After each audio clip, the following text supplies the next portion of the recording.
Dünyada koronavirus howpy giňden ýaýraýan mahaly ýurtdan gowuşýan maglumatlara görä, Awganystanyň daşary ähli goňşy döwletleri bilen gowry ýer serhetlerini ýapyk saklaýan Türkmenistan taryhda iň agyr azyk gytçylygyny başdan geçirýär. Bu barada Azatlyk radiosynyň habarçysy ýurt içinden habar berýär. Türkmenbaşy we Balkanawa şäherlerinde hemde Serdar etrawyny azyk harytlary ençeme esse gymmatlady. Kenar bazaryna 21 martda 1 kilogram kartoşka 30 manada, 1 litr aleyna ýagy 55 manada, soğun 20 manada, 1,5 litrlik arasalanmadyk paýta ýagy 45 manada çykdy. Ähli azyk harytlaryň bahalary gymmatlady diýip Azatlyk radiosynyň habarçysy anonim şertde ýurt içinden habar berýär. Türkmenistan ýanwaryň aýagyndan bäri Özbegistan bilen fevralyň 3-nji 10 günlüğiniň başlaryndan bäri Eýran bilen serhet geçirgilerini ýapyk saklaýar. Mundan ozal koronawirusyň Türkmenistana aralaşmagynyň öňüni almak çäreleriniň çägine fevralyň soňky hepdesinde ýapylan Türkmenistan bilen Awganystan aradaky serhet geçirgisi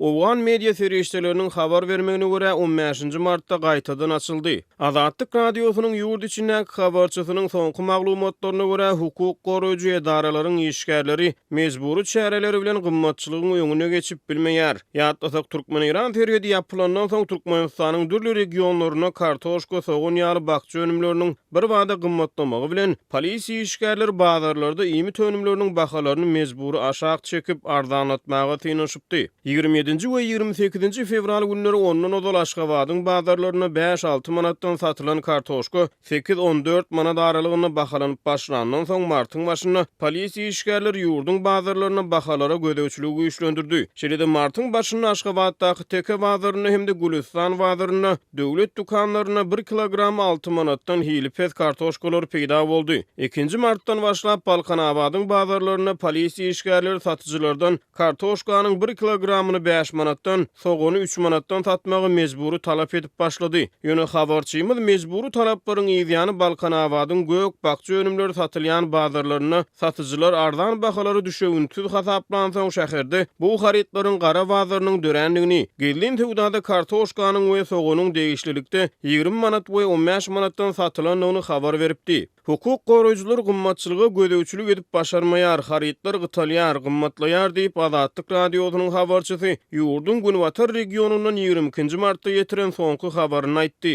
Onuň sözlerine görä ýüze çykan gymmatçylygyň fonuny adamlar ätiýaç azyk satyn alyp goýmaga synanşýar. Etraplaryň arasyna gatnawlar çäklendirildi. 50 kilogramlyk un 1000 manada çykdy. Çörek mesele diýip habarçymyz Balkan welaýatynyň habar berýär. Türkmenistanda häkimetler koronawirusyň ýaýramagynyň öňüni almak synanşyklary bilen baglykda 20-nji martdan başlap raýatlaryň welaýatary hereketini çäklendirdi. Şonda habarçymyz welaýatlaryň arasyna çäklendirilen hereketiň Balkan, Lewap we Daşawut welaýatlaryna etraplaryň arasyna da güýji girdilenligini habar beripdi. Daşardan azyk we maliýe kömegi gelmese Türkmenistan virus krizisine durnuklu däl diýip habarçymyz ençeme ýerli ýaşaýjynyň aladalaryny beýan etdi. Halk gowluk bolmagyny umyt edýär. Öňümüzdäki hepde resmiýlerin keselçiligi resmi habar bermegine garaşlýar diýip anonim şertde maglumat beren habarçymyz aýtdy. Azatlyk radiosynyň habarçysy bilen söhbetdeş bolan ençeme Balkanly ýaşaýjy soňky gytçylygyň Türkmenistanyň taryhyna ozal görülmänligini aýdýar.